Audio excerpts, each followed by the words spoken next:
girl, person, work.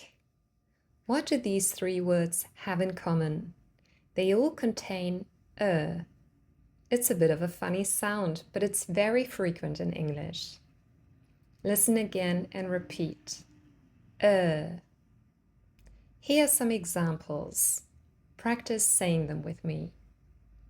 First, third, verb, prefer, turn, surf, word, worse, learn, search. Now it's your turn.